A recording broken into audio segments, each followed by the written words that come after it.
Welcome in, everyone, and thank you for listening to the 116th ever episode of the Missouri Sports Podcast, brought to you by 106 Apparel and recording from home one more time, not the Revel Advertising Studio. If you want to hear the whole story of why we're recording on Zoom this time, you'll have to go to the previous episode, 115. But nevertheless, I'm one of your hosts, Cameron Albert, alongside my good friend and fellow Mizzou fan, Kyle DeVries. How are you doing today, Kyle? Cameron, I'm great. How are you? All right. Yeah, I'm doing great. If you want to hear, like I said, if you want to hear that funny story about how we ended up in little boxes on your TV or computer screen, listen to episode 115. Yep, it involves a pandemic that you may have heard of. Yes, spoiler alert. Spoiler alert, we're alive and we'll be okay. But yes. Literally all that took longer than what you told the story in the last episode. Well, you got to keep things fresh, okay? We got a big Mizzou basketball season preview on our hands, Kyle. It's a wonderful time of year, maybe one of your favorites. I don't know. You've got so many of them. And basketball and football are going to be overlapping here for a little bit. And we get to see some new players, some old players in the Mizzou black and gold, and they're going to be on the court here in just a few days, a week from when we're recording this, but it'll be just a couple days from when the fine folks out there are listening to this. Very exciting. Yeah, it is exciting, and you know me well, that I obviously get excited when a new season is beginning, and I love to have the two sports overlap for sure, but this year it's just an extra special gift, it feels like, just to be able to watch sports, because there's so much uncertainty out there. And with football, I mean, we're just praying that we're going to have a game, every weekend, and sometimes it doesn't happen. And it sounds like the behind the scenes scheduling for college basketball this season was an absolute cluster, and I really didn't know what was going to happen with scheduling. And so I'm just thankful that we're going to get most of a season probably, and just see our guys out there on the court pretty soon is really exciting. Yeah, I'll take every game we can get at this point. And like you mentioned, or as you alluded to, the scheduling for Missouri was kind of back and forth. Obviously, they were supposed to play Kansas. The Illinois game was up in the air, but we got that scheduled.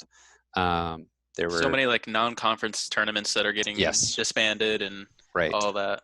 Yeah, there still might be one of those happening for Missouri. We don't know. I don't think at this point. There are still some non-conference games. It looked like for a while maybe there would only be conference seasons, kind of like what we've seen in the SEC for football. But looks like we'll have something approaching a pretty normal schedule for Missouri basketball. Before we get into that, we are going to look back at last year, see if there's anything memorable that will help inform us for this coming season. We'll take a look at the roster, who we're losing, who we're adding, and of course the returning players.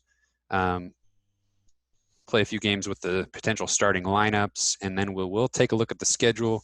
And if we have time, we will do our yearly street ball style 3-on-3 Mizzou basketball draft.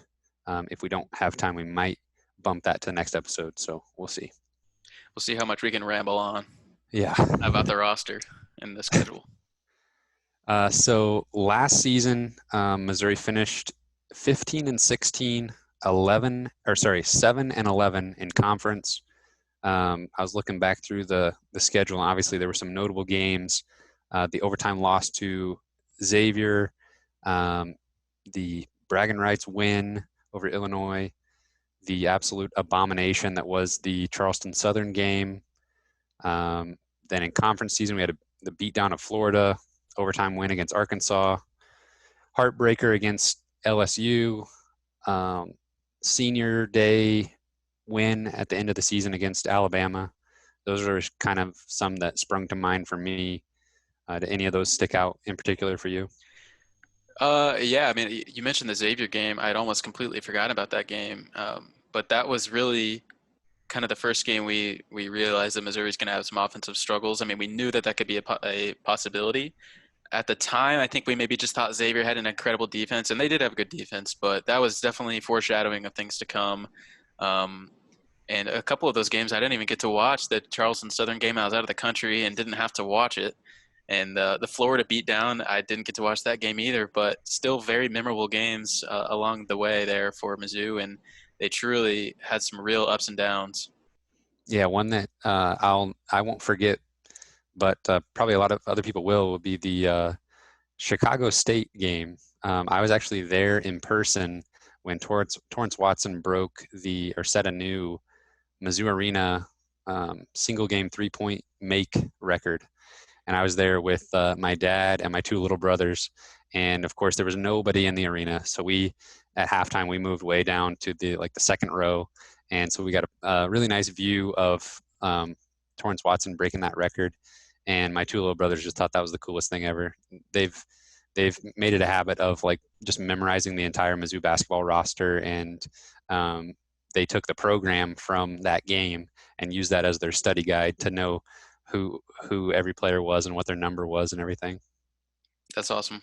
Yeah, speaking of ups and downs, Torrance Watson's your guy. I mean, he is about as streaky as it gets. So hopefully we'll see him kind of cement himself in a little bit more consistency this year. Yeah, last season, Missouri actually started the year ranked 38th in KenPom, and Bart Torvik was even higher than that. And we knew that was because Mark Smith and Drew Smith, and then guys like Jeremiah Tillman, it being their third year in the program, the analytics just really expected a lot out of those guys. And basically, I mean, maybe you could chalk it all up to injuries with Mark Smith and Tillman, but obviously we didn't see on the floor what the analytics thought we might see.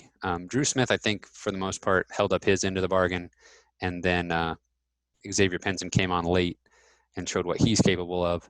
But with Mark Smith and Tillman, I think they were a big part of those analytics websites, having Missouri pretty high up there in the preseason rankings. And when they got hurt, it was just tough for Missouri to overcome that. Yeah, I mean, you could absolutely see why the analytics thought this team might be good, and I think I remember us thinking like, oh, that seems awfully high, and it's awfully generous, but we'll see. And we really saw what Missouri could be, in some of those highs, and we saw what can happen if they try and sleepwalk through games because they just weren't talented enough to do that. They couldn't have an off night and still pull out a victory even against a really bad team. So, yeah, it was really interesting that Missouri could not find consistency at all last year. Yeah. With Tillman out, I'll kind of segue us into the roster breakdown here. So we'll start out with some players that we lost. Obviously, we lost Reed Nico to graduation. He was the go-to guy at the 5 spot when Tillman was out, and even when Tillman was they kind of eased him back in to some playing time. Tillman played in a couple games that Nico started. So losing him, I hope, isn't a bigger deal than we expect. But at the same time, I could see there being a pretty obviously Reed Nico sized hole in this roster this year.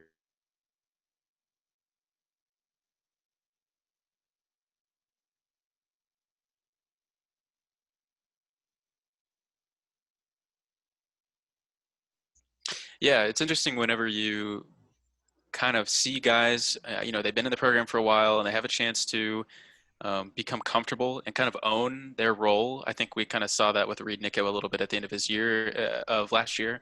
And I think we saw that with, Ryan Rosberg at the end of his career.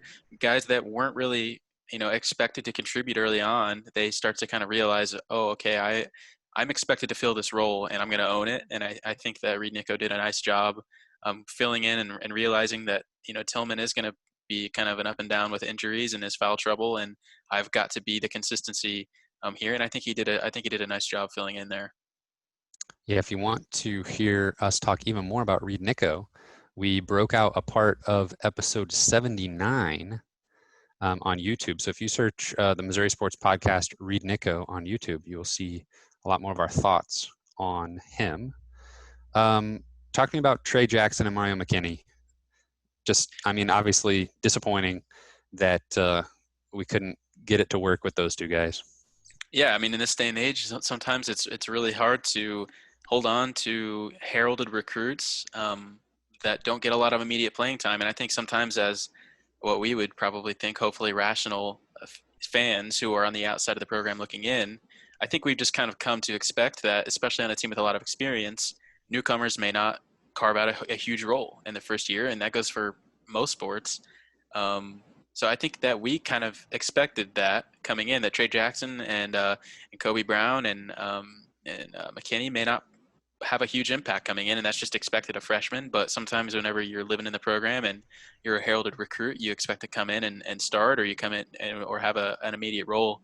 And that's just didn't really happen with those guys. You know, they were athletic, but they were raw, and they just needed a little time to develop, I think, and they had a lot of experience in front of them. It's really hard to realistically break the rotation with all of those things at hand. And, you know, maybe there's more to it than just playing time for those guys. I don't know. But, you know, I think both of those guys have a chance to be successful at their other stops and maybe even make a little bit more sense for their playing style than it did in Missouri all along. Yeah, we now know Trey Jackson ended up at Seton Hall, which is an excellent program, and Mario McKinney went the JUCO route, or community college route, and he will have some Power 5 offers, I'm sure, and definitely have a list of suitors to choose from when he's done with a year there. Well, let's move on to players that Mizzou added. Just the one traditional recruit, so he'll be a true freshman. That's 7'3" big man Jordan Wilmore. Pause there, and we'll just get our thoughts on Wilmore real quick. Well, you know, it's kind of the same thing that I just said about those other guys last year. Is I don't expect Jordan Wilmore to have much of a role this year. In fact, I kind of hope he doesn't, because that means that the guys we expect to contribute aren't doing what they're supposed to do.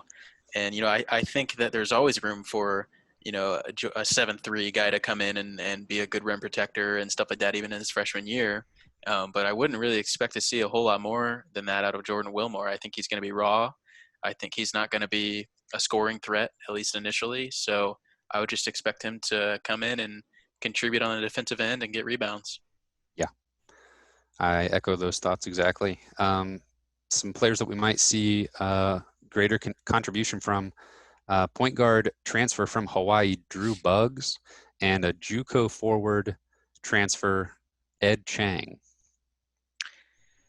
Yeah, you know, it's going to be really interesting to see how Drew Buggs fits into the rotation, because, you know, if we're extremely solid at point guard, you know, that with Drew Smith and Xavier Pinson, that's about as solid as it gets as far as starting guards.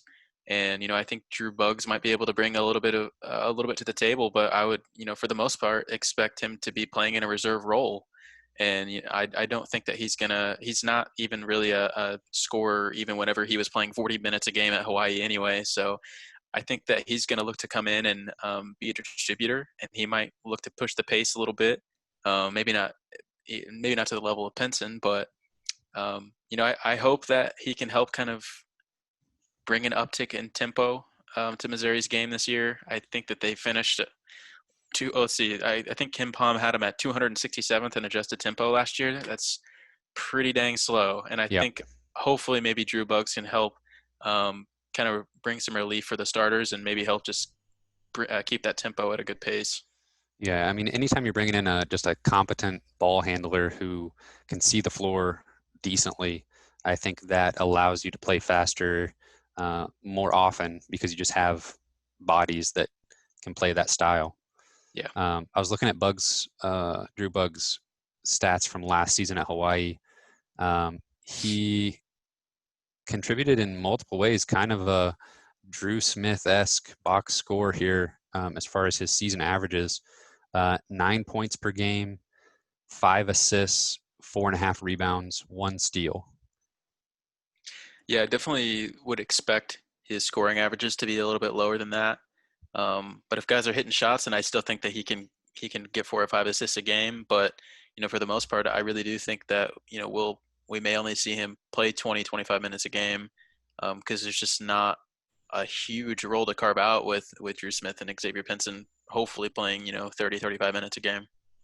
Yeah, and looking at his shooting percentages, maybe he's not a guy we want taking a ton of shots. He only shot 26% from three and 41% from two in his junior season at Hawaii. And I think that he's a mature player. He's experienced. He understands that's not his strong point. I think he'll look to be a distributor probably from the get-go. All right, Ed Chang. He went the JUCO route. I can't remember where he signed originally out of high school. San Diego State? Yes, maybe? that's correct. Okay. So Yeah. he's had a couple stops before Columbia. Yeah, this one's going to be a little bit harder to gauge because he just has had such limited playing time at the level in which he's going to be playing against this year and at the Power 5 level.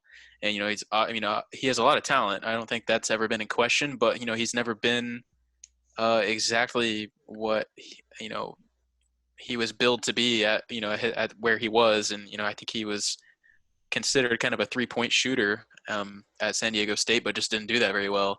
And he put up some points in the JUCO. I don't remember exactly what his averages were, but they were better than they were at San Diego State. So, it's like I said, hard to gauge. I think he could come in and hit a few threes every game. That would be great. I don't really know what to expect out of him at the defensive level, but he's kind of the wild card. We'll see. Yeah, I mean, I think defensively, he's at least got the body type to play multiple positions and switch on screens and stuff like that so that he can play the perimeter and, have that versatility. Offensively, I mean, we'll get to this in a bit, but Missouri was lacking quality 3-point shooters last season. So if you got a guy that I don't care where he played, if last year, if he was shooting anything close to 40% from three, I'm willing to give him some looks from deep for Missouri this coming season. Yeah, I mean, it's going to be different playing against SEC defenses, but I agree. I mean, if he can hit shots consistently, then he's going to be able to carve out a role. Yeah. All right. So now we can move on to the returning players. I got to ask you this question first. I split this up into guards and forwards. Now you tell me, I don't want you to tell me what you think the official roster says, but just would you call Javon Pickett a guard or a forward? That's a good question. Probably a guard. Really? Okay. Well, then you agree with the official roster. I had him down as a forward until he's both. Yeah. It's just interesting that in 2020 in college basketball especially, you just basically there's just guards and forwards. You'll never see, I mean, Jordan Wilmore is listed as a forward. You don't see anybody listed as a center. You don't see anybody listed as a point guard versus a shooting guard. It's just guards and forwards, which. Yeah, I mean, I guess Javon Pickett's game would more resemble Drew Smith's than Jordan Wilmore's, but sure. It's still, he's just exactly in the middle between both. Yeah. I just, from a defensive standpoint, I see Javon Pickett guarding the 3 spot. Yeah. Not as much the 2, and probably a little bit more the 4 than the 2. Yeah, on the defensive end, definitely, he's probably more like a forward. Yeah. Anyway, I thought that was interesting. So I've got him with the forwards here, but we'll stick with what I'm calling guards, who are Drew Smith, Mark Smith, Xavier Pinson, and Torrance Watson. Of course, Drew Smith was kind of the heart and soul of the team last year. He led the team in points per game with 12 and a half or so. And then he was, I think, 3rd on the team in rebounding. And then obviously right up there with Pinson as far as assists per game. They kind of split those pretty evenly. I mentioned earlier that I thought Drew Smith kind of provided exactly what we wanted, just an all-around solid player who can score when needed and can facilitate first and foremost and play excellent defense. I think that's exactly what we got out of Drew Smith in his first year in Columbia. I agree. He can do everything well. And, I don't know if he'll be expected to score as much. I think Penson can probably take on more this year as far as a scoring threat, but obviously we can always, use that 10 points a game from Drew Smith. Yeah, and honestly, the only place, I mean, this is going to be redundant here in a bit, but I mean, the 3-point shooting was atrocious for most of the roster, most of the season. Um, and Drew Smith shooting under 30% from three. I mean, it's 29.4%. That's just not going to get it done, Yeah. especially when you're shooting three-pointers a game, which he averaged 2.7 threes attempted per game. And then his 2-point field goal percentage was 46%. So that's closer to what you want to see, but not. I mean, the Missouri roster as a whole was not efficient scoring the ball or shooting, but Drew Smith didn't really help a whole lot in that regard. Hopefully, there's some improvement there for his senior season. Yeah, you'd love to see the wings be able to provide a better spark from the 3-point line so Drew Smith doesn't have to shoot threes because it's just really not what he's best at. And what he is best at is just going and getting a bucket whenever we really need it. He's so good in mid range and just being crafty in the lane, and that's his game, and distributing probably more so than shooting threes. And sometimes he had to do it, and he could do it, but I definitely don't think that's what the team will want to rely on this year. Well, if you want a guy who will play on the wing and will shoot a lot of threes, that would be Mark Smith. And he shot 37% last year from three, which is perfectly fine. When you couple that with how bad the rest of the roster is at shooting threes, it's not as good as it needed to be. But if we have a little bit of regression up to the mean for the rest of the roster, Mark Smith shooting 37% is totally fine, especially if he's healthy and getting the number of looks his senior year that he did his sophomore season. Yeah, it seems like he's kind of the one guy that hasn't been able to stay healthy for a whole season. So hopefully he's able to do that this year. But one other thing, one mild criticism of Mark Smith is it seems like he always goes off against bad teams and Yeah. kind of pads the stats against the Charleston Southerns and the Southern Illinois, but struggles against good SEC competition. So if there's any way that he can take a step, it'd be to hit the 5 or 6 threes in a game against an actual SEC team where we really need the scoring. Yeah, I was actually just watching a couple highlight videos, and he poured it on late against Alabama in that last game of the season, where his line ended up looking really good, but he was 3 for 3 from three in the last 2 minutes of the game when Missouri was just kind of closing it out, which that's helpful, but in a closer game when it's not kind of in hand for Missouri, is he going to be able to step up and make those same shots? Yeah, that's a microcosm of his entire season. I think he hit like 6 or 7 threes last year against Southern Illinois, and that's great, and we love to see it. And Torrance Watson, same thing. Went off against Chicago State, but just doesn't mean that much in a game we're winning by 40 plus. Right. Mark Smith, though, Konzo always talks about his abilities on the defensive end, and you can basically, he and Drew, having both of those guys on the floor, you can almost shut down the opposing backcourt when those two guys are healthy and active on the defensive end. Moving on to Xavier Pinson, he really came on strong late. He kind of, I don't know if it was something he realized on his own or if the coaching staff and him kind of put it together that you need somebody to score. I mean, with the injuries that Missouri was dealing with and the struggles shooting from deep, he was like, okay, I get it. I'm going to have to get to the rim, get to the free throw line, make some jump shots. And that's exactly what he did down the stretch. And it carried Missouri to a couple wins. He and Drew both just getting to the rim, getting to the foul line. Obviously, they broke free throw shooting records last year.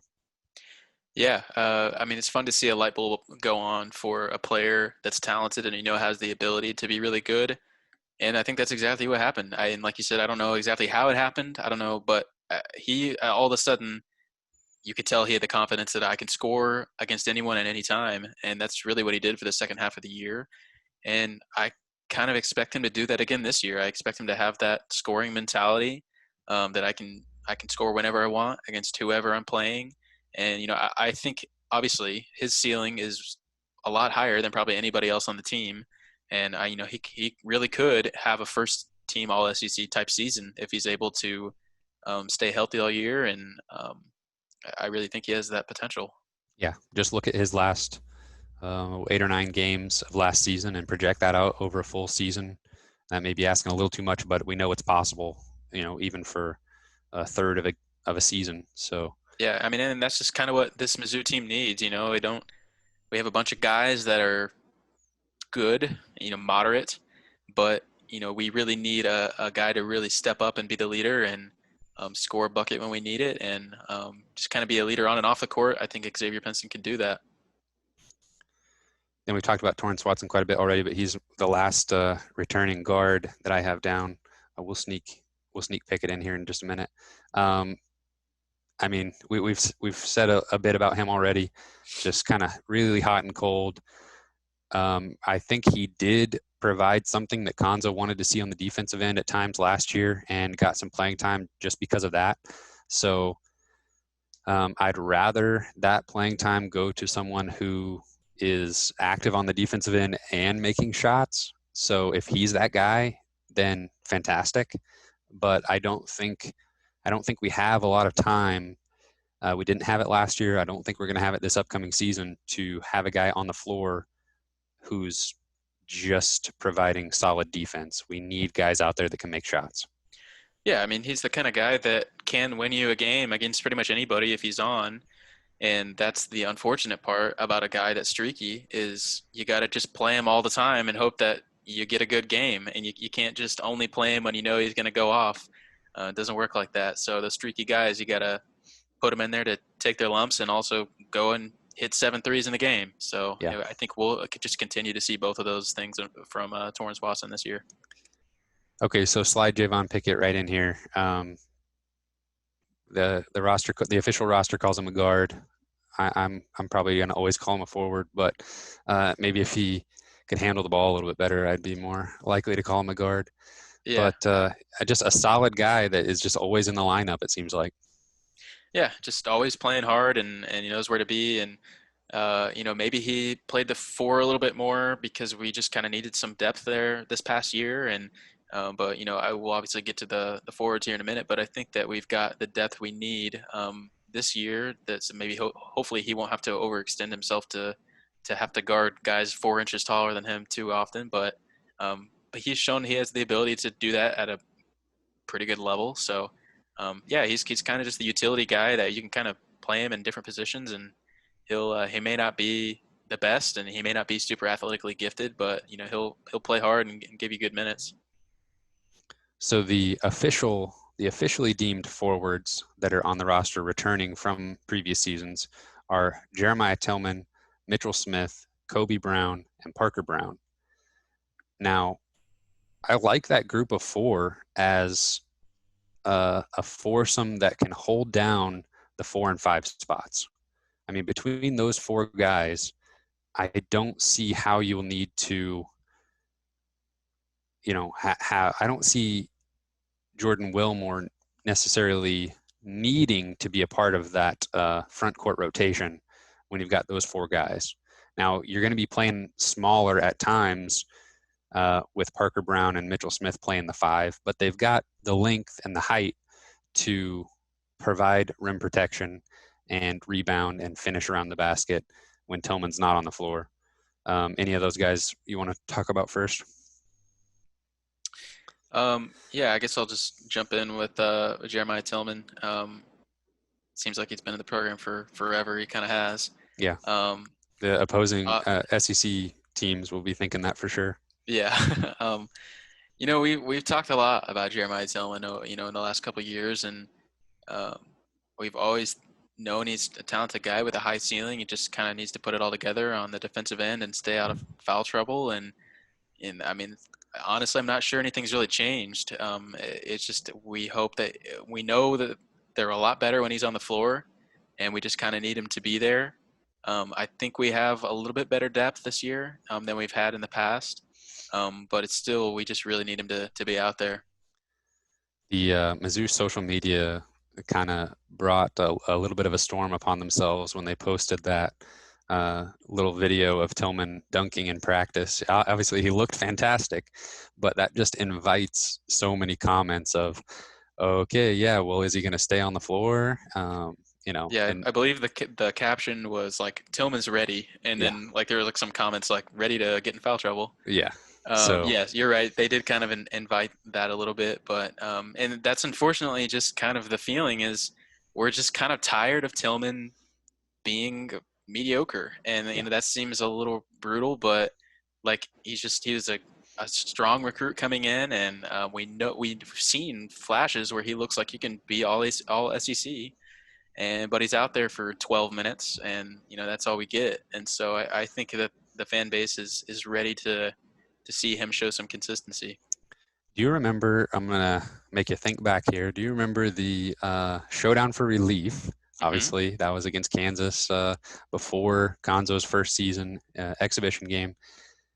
Tillman had a spin move dunk and then a dunk over Preston for KU. That was like, who is this guy? Like, Yeah, and that was like, that was his freshman season. yeah, And we still see that. We saw that, later during the season once or twice. We saw flashes of that his sophomore season. And we've seen that all through his career. Yet we just haven't seen that next step to being just the solid rock that you need on your team or that you expect from a guy that's been in the program that was that highly rated.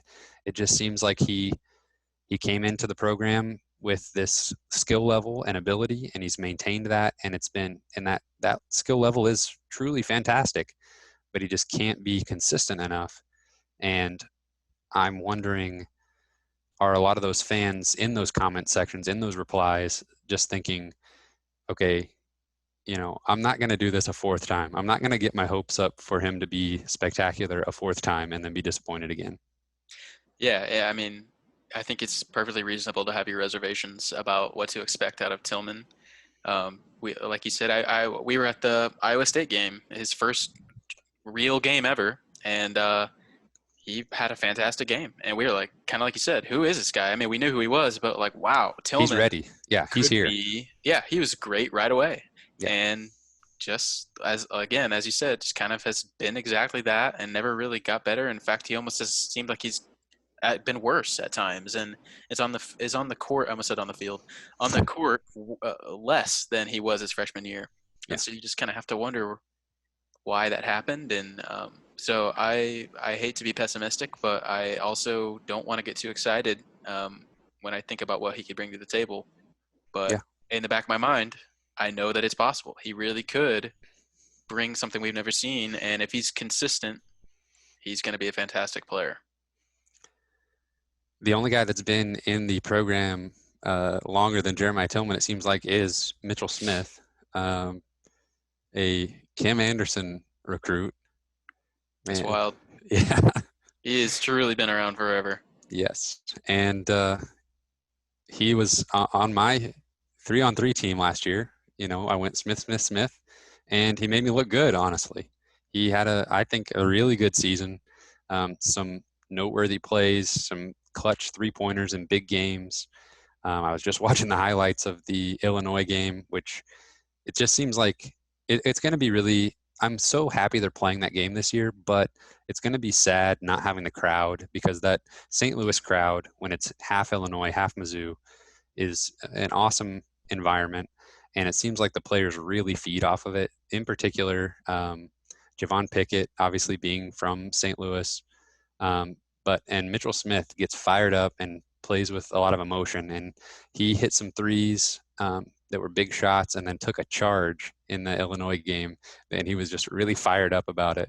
And Yeah. so, but that just, him spreading the floor and then playing solid defense, even if that means taking a charge, then fantastic. I mean, that's his role. And if he can master that, then he will be a tremendous asset to this team. Yeah, I agree. I mean, he's never going to be the guy that you rely on for 15 points in a game or anything like that. I don't think he's ever going to be that, and I think he's understood that. And like you said, he's kind of the glue guy that just is always there whenever you need a big play, or a big emotional play. And I'll admit sometimes he started shooting threes, and I'm like, no, no, no, yes, yes, and then like just kind of you don't really expect him to shoot a lot of threes, but he was sometimes one of the more reliable 3-point shooters, which seems crazy to say. How do you like his chances of defending? Like if he's the primary backup at the 5, like I'm looking at these names, we still need to talk about Kobe Brown and Parker Brown, but I guess you have to go between Mitchell Smith and Parker Brown. If you're not wanting Jordan Wilmore to be that primary backup for Tillman, do you feel comfortable with Mitchell Smith defending the 5 in the SEC? I do, yeah. I think he's probably one of the better defenders on the roster, to be honest. At least he's probably one of the more experienced and proven defenders. And if they're really trying to go tall, I think they can play Tillman and Mark Smith. I mean, not Mark Smith, Mitchell Smith at the same time at the 4 and 5, and I think Mark that can Smith too. Play him too. Mark Smith, yeah, throw all the Smiths. But yeah, I definitely think Mitchell Smith can be serviceable at either position defensively. Okay. Coming into his sophomore season, we have Kobe Brown. Kobe was the freshman that stuck around from last season, and partly, I'm sure, due to the fact that he got a ton of playing time and Yep. started a bunch of games. And Konzo loves his game, loves what he brings defensively, loves his ability to stretch the floor. That's a common theme with this team. Pretty much outside of Tillman, who, I mean, we've heard rumors that he can shoot a 3, but he'll never do it in a game. He did make 1 3 last year, shot clock situation, and it looked pretty good. But that's a theme on this roster, is being able to spread the floor and play defense. And Kobe Brown has that. He's extremely athletic. He's a good rebounder. He's smart with the basketball in his hand. I don't know. I'll ask you later, and spoiler alert for my answer, but Kobe Brown is somebody that I'm really looking at as a player that can maybe take the next step and be a solid contributor and really show something special in the SEC. Yeah, for sure. I mean, anytime you're dealing with a player who is in their sophomore year and showed a lot of potential their freshman year, I mean, obviously they're automatically a candidate for a breakout season, and you just hope that they kind of. Sometimes you can have the sophomore slump and go the other way, but certainly you think about Kobe Brown as being a guy that can kind of take the next step, and he's a little bit undersized, but I still think he can be a good defender, and he showed that he could reliably hit threes at times last year too. Yeah, I was when we were talking about Mitchell Smith, I pulled up the 3-point shooting stats for last year's team, and it's just kind of crazy. I mean, Mark Smith shot 37%. Outside of him, Drew Smith and Mitchell Smith were both at 29.4. Pickett 28, Watson 28, Pinson 28, Kobe Brown 25. That's it. I mean, that's a lot of mediocre to bad 3-point shooting. So a slight uptick there from Kobe would be fantastic. But honestly, where he impressed me the most was just kind of his athletic plays of getting putbacks and getting kind of like sneaky rebounds where nobody blocked him out. So he just got in there and got the ball and either put it back up or kicked it out to kind of restart the offense on the offensive end. So I don't know. I think I would actually maybe rather him not be shooting as many threes, but in last year's situation, if nobody else can, we need somebody to keep firing away. Yeah, I'm fine with him stepping out and taking a few threes every once in a while because that makes the defense step out and guard you. I mean, if they just pack it in every time, it's going to make it really difficult to score, especially if you can't shoot on top of that. So, I'm fine with Kobe Brown stepping out because he's shown that he can, confidently hit shots. But I agree. I mean, I don't know that I want him shooting 100 threes in a season or anything, but yeah, I think it can only help the offense if he can prove that he needs to be guarded. And then Parker Brown, no relation. He came in last year in kind of some spot minutes and got kind of showed some flashes, showed some ability to protect the rim, showed the ability to finish at the rim, had some impressive dunks and alley-oop finishes last year. And he was kind of used as an emergency big man behind Tillman and Nico. But he's been getting rave reviews from the offseason and the practices. And his teammates have named him as a guy that has improved a ton over the offseason.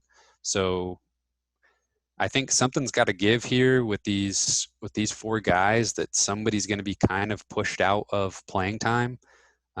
Maybe that's Parker Brown. I only say that because he had the fewest minutes of these players last season. Not even talking about if Jordan Wilmore is going to come in and play, where his minutes going to come from. But I don't know. What do you think? Is he the guy? Is he the odd man out of that group?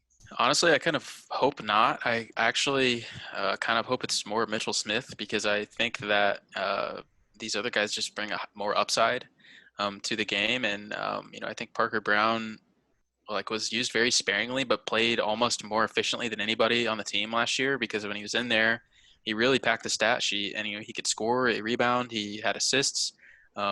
Clearly, he's a talented guy and just didn't get a whole lot of opportunity last year, and I thought he should have played more. Um, he was a pretty talented recruit too. I mean, he had some pretty high major offers and had that weird deal where he came in as a walk-on at Mizzou, and but he had a lot of high major interest, and I think that we saw flashes of that last year. With all the rave reviews of him this offseason as being the most improved player, I would love to see him come in and kind of command more playing time and be that kind of athletic down low presence. Yeah, I mean, I would love to be in a situation where we're looking at these four guys and being like, they're all playing awesome, so Yeah. we can't afford to not have them on the court. Yeah, I only say Mitchell Smith just because I think we know what he is at this point, and he's serviceable. But I think that these other guys could play at a higher level. If Sure, they truly have improved, like we've heard. that makes sense. All right, so we've covered everybody there. Let's talk about some lineup possibilities. I like to always think about who or what combination of guys will be the most often used starting lineup before the season. I'll never forget, before we did the podcast, I tweeted or asked you, or you tweeted, I can't remember. It was before Konzo's first season. You tweeted out a poll that was like, which starting lineup will be the most commonly used. And Terrence Phillips was a member of every single one of the starting lineups that you tweeted out as an option. And he was not the most commonly used point guard at the end of the season. So all five of the options were wrong, or however many there were. But I think we'll have a pretty good idea of the most common starting lineup this season, because we're basically running it back and just swap out a couple players. I want to let you know, I was looking at last year's totals, and the most commonly used starting lineup, there were 8 different starting lineups used last season. Most commonly used was used in 9 games with a record of 4 wins and 5 losses. And that was Drew Smith, Xavier Pinson, Javon Pickett, Kobe Brown, and Reed Nico. That's a little bit surprising, but it makes sense when you think about it. And then just behind that, I do want to mention at 7 games with 4 wins, 3 losses is the combination of Drew Smith, Mark Smith, Javon Pickett, Kobe Brown, and Jeremiah Tillman. Yeah, if you couldn't pick up my enthusiasm or lack of, about some of the additions to the team, you can probably make the assumption that this year's team is pretty similar to last year's team. As far as the people we expect to contribute, we really hope that some of the players on the roster that have been here for a little while can take the next step. But for the most part, Konzo Martin has, and we've said this before, Konzo Martin is again placing a bet on his players that he's had around in the program for a couple of years. He knows probably what the team could look like if these guys take the next step, and I think that's something that would be enjoyable to watch. But I don't see many of the new additions carving out a big role this year. I'm really just banking on some of those guys, coming back and just having a better season than they had last year. Okay, who you got for the one spot? Who's the most commonly started point guard, let's say? I'll just say Drew Smith. Yeah, I would agree with you there. And then at the two spot, Got Xavier Pinson. I do as well. Then at the three, I've got Mark Smith. okay, that's the first. I have Mark Smith as well, but that's the first spot where I wonder what will happen. Well, let me get your number four spot first, because I've you got may Kobe surprise Brown. me here. I've got Kobe Brown as well. Where does Javon Pickett fit into that? Because he just always finds his way into the starting lineup. You're Now, right. if everybody's healthy all season, does that happen?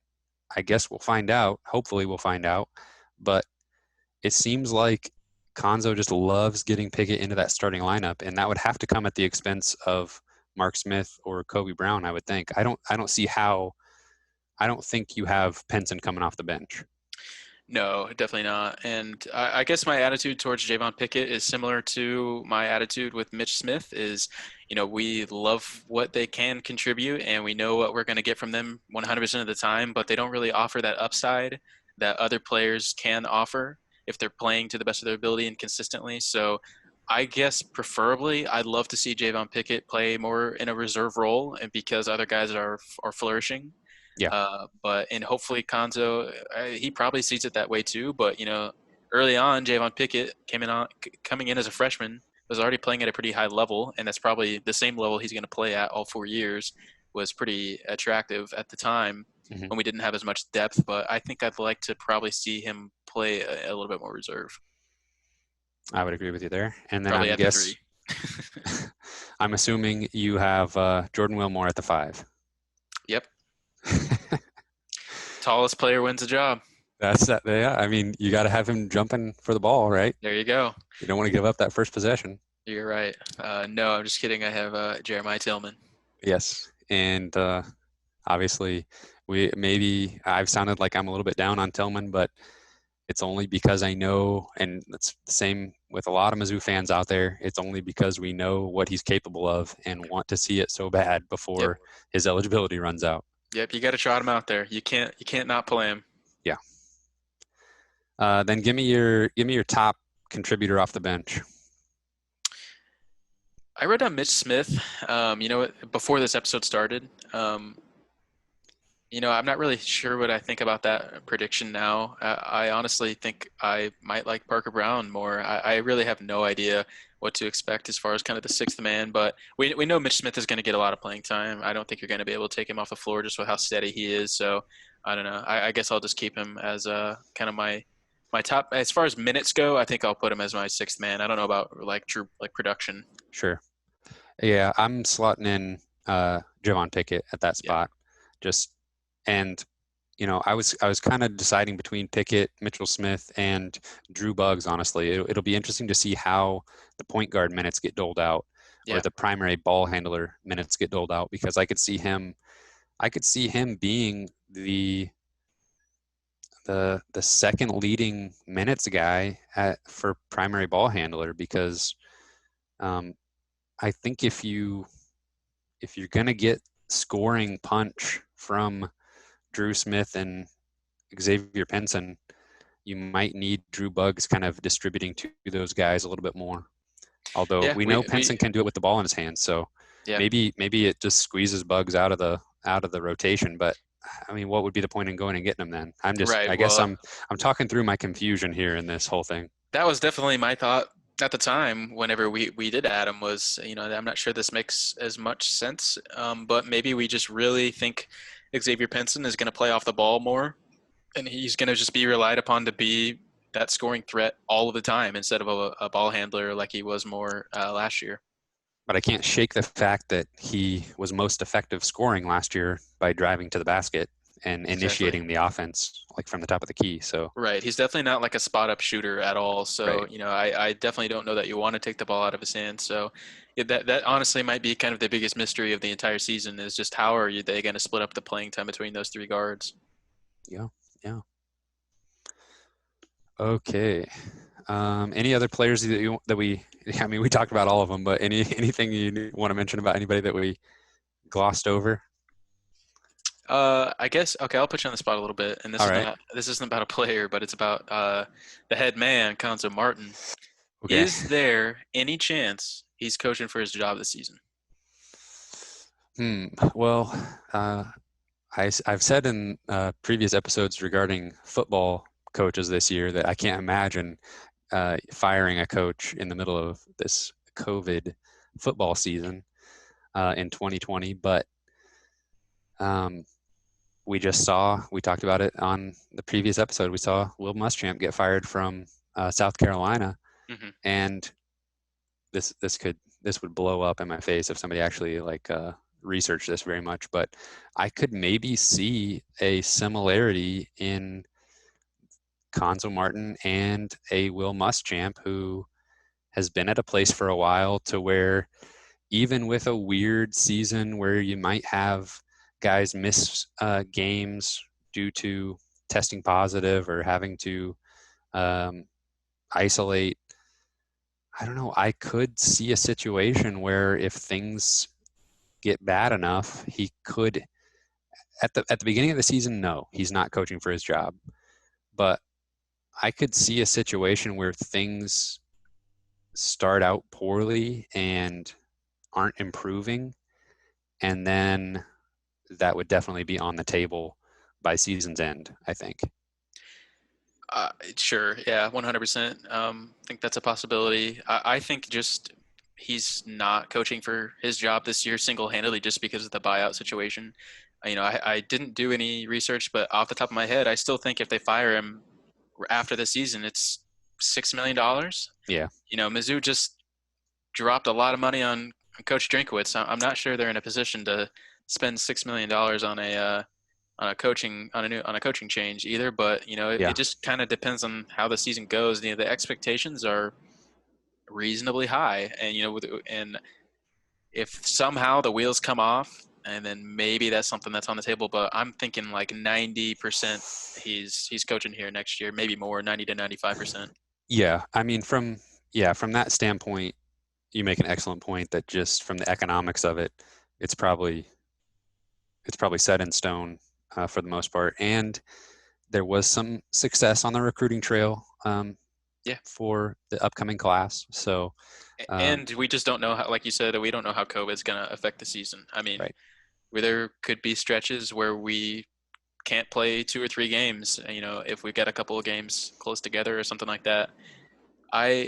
I just, you don't know how an administrator is going to look at the season with expectations, with everything, depending on how the season goes. But you hope that there's a little bit of grace and understanding. But yeah, and you can't overstate the fact that Jim Sturck hired Conzo Martin. 100%. This is not a coach that he inherited, a la Barry Odom. So Yep. His leash is going to be longer, and he invested a ton of money in him. I mean, from an economic standpoint, at some point you got to cut loose and not think about sunk costs anymore. But we're not quite at that point yet because, he's still got that time left on his contract. So For sure.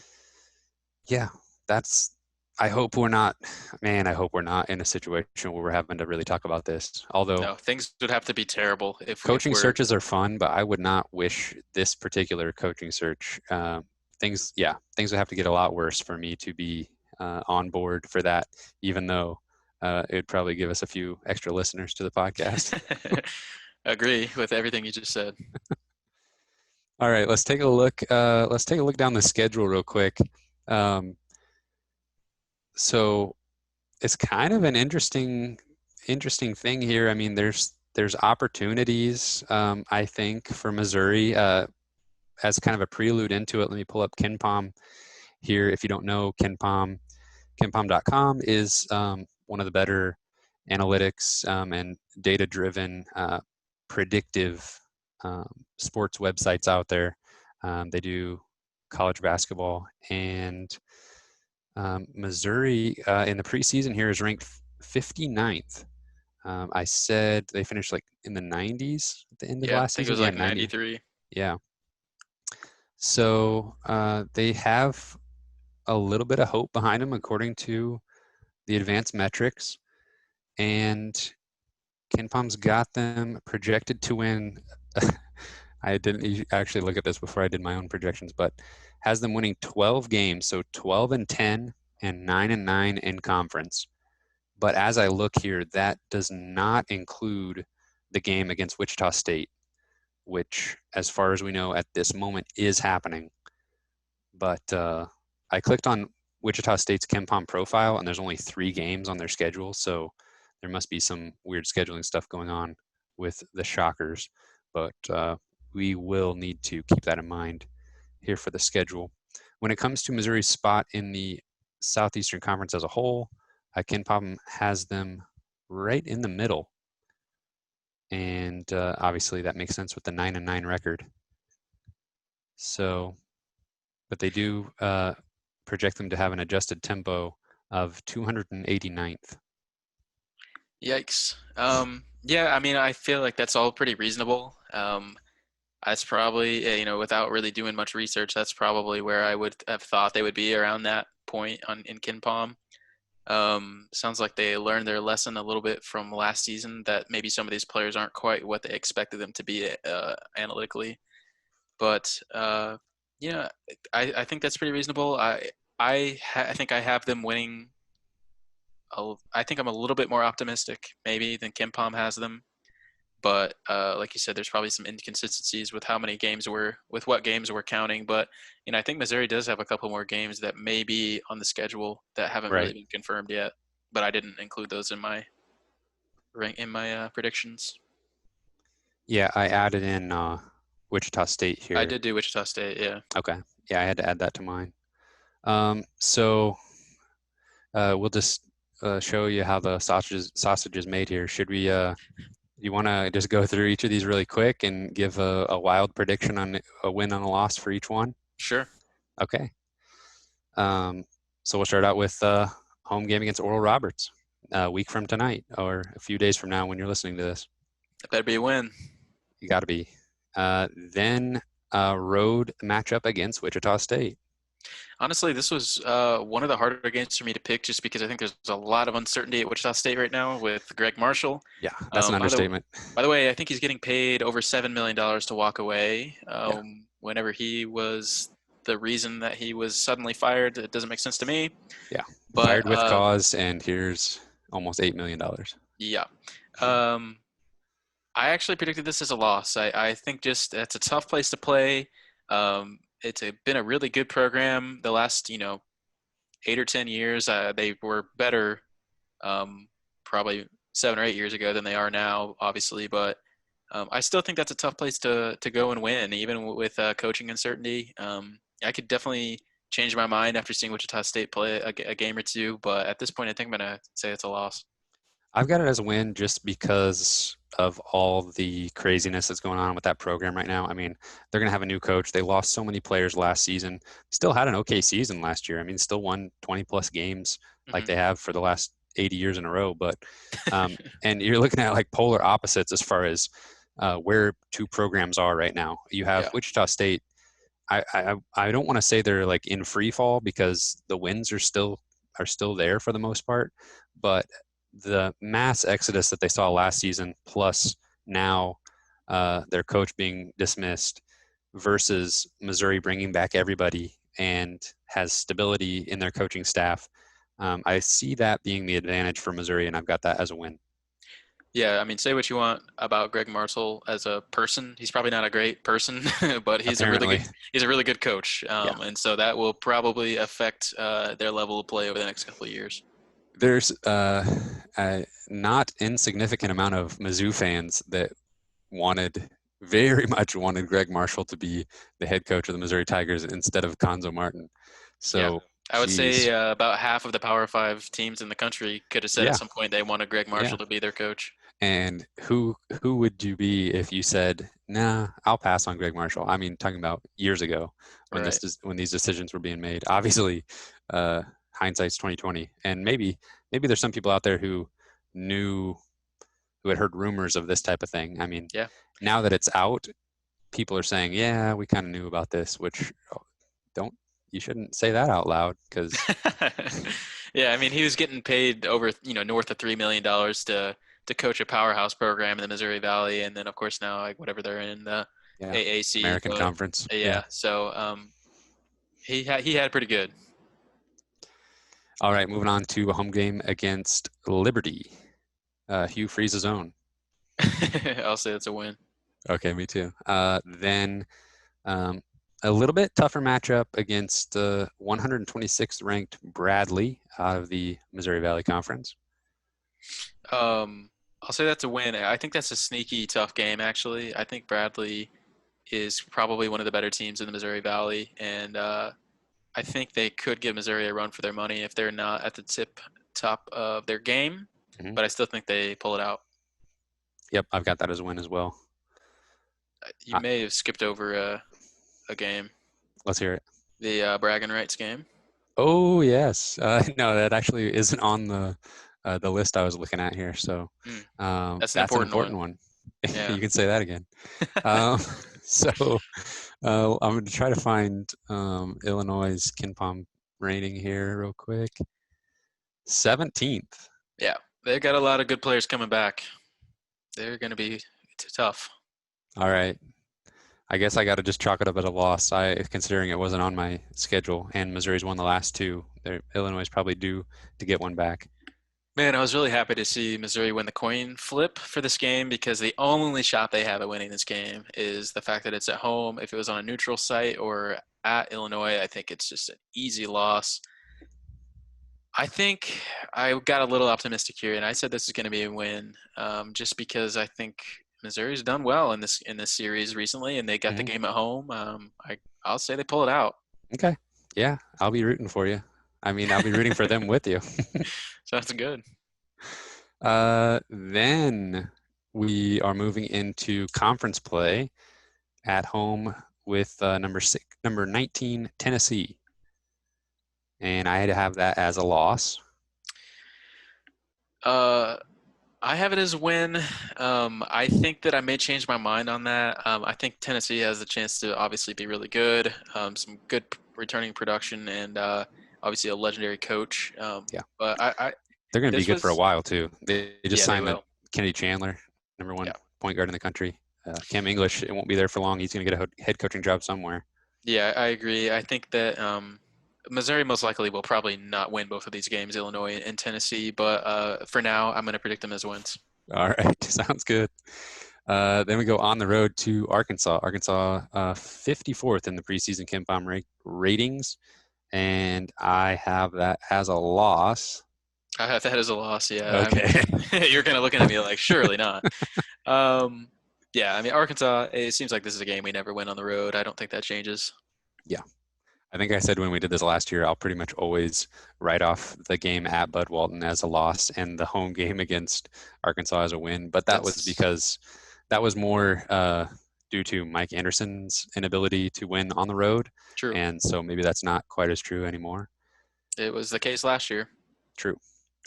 Then we go on the road to Mississippi State, who is projected to have a little bit of a down year. They're at 77 in KenPom. And I do have that as a road win. There'll be a little bit of a theme with my schedule is I just typically think away games are really hard to win no matter who you're playing. I have this as a loss just single-handedly because it's on the road. And I don't know what it is. I've probably ranted about it on this podcast before, but it's almost this intangible that I can't really wrap my mind around. But for whatever reason, when you're on the road, it is just it's a totally different thing. And it's so much harder to win. Yeah, no, I can't fault you there. So then in a home matchup against LSU, that means what to you? Got them pulled out. Okay, I have it as a loss. We got a lot of differing opinion here early on. I don't think we'll differ on this one against 125th ranked Vanderbilt at home. I've got that one as a win. Same. Then we go on the road to Texas A&M. I think we'd be in agreement again. I have that as a loss, although Texas A&M, a little bit of a rebuild mode. Yeah, I mean, obviously these are games that Missouri could steal on the road against Mississippi State and A&M. I have them both as losses. Then back at home against South Carolina. South Carolina finally, without Chris Silva, I think he graduated finally. So Hope so. number 61 in Kempom. I got it as a win. Me too. So I'm going to give you a little spoiler alert here for the next 4 games on the schedule on my list. I've got a nasty little 4-game losing streak for the Missouri Tigers. So that's at Tennessee, at Auburn, home against TCU in the Big 12 SEC Challenge, and then home against number 12 Kentucky. Obviously, the TCU game at home sticks out as one that they could easily win, but I've got 4 losses in a row there. I've got them winning TCU, but I have them losing all 3 of the other games. Then I do have them bouncing back, though, and I've got a 4-game winning streak against Alabama at home, Ole Miss on the road, Arkansas at home, Georgia on the road. I have them bouncing back against Alabama, but losing on the road at Ole Miss. If I remember correctly, Kempom has this game as one of the biggest deficits of Missouri's schedule is on the road against Ole Miss. But I do have them beating Arkansas and then Georgia on the road. Kempom's got Missouri losing that game by 3.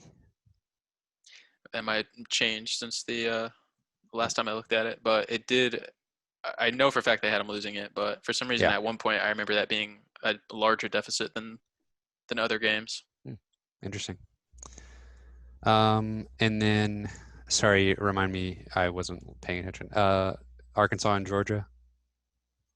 Both wins. Gotcha. Then on the road against South Carolina, I've got that as a loss. Same. I've got back-to-back wins at home against Ole Miss and A&M. Same. And then a loss to close out the season on the road at Florida. Same. So that leaves me, before I added in the games that Kempom wasn't recognizing, I had the exact same record as that website at 12-10, 9-9 in conference. But adding in those 2 games, Wichita State I've got as a win, Illinois I've got as a loss. That puts me at a record of 13-11, 9-9 in the SEC. Yeah, I've got 14-10 and then 9-9 in the conference. Sorry, I had to count up my conference wins, but yeah, I mean, for the most part, I think this team is pretty similar to what it was last year, maybe just a little better. I think this team hangs its hat on good defense and just getting by with decent offense, and hopefully, they're able to play. I would love to see them play at a little bit faster pace and obviously hit the 3 ball. I mean, that changes a lot. If you can hit the 3 ball consistently, the whole game changes, but they haven't really shown that anyone on this roster can do it.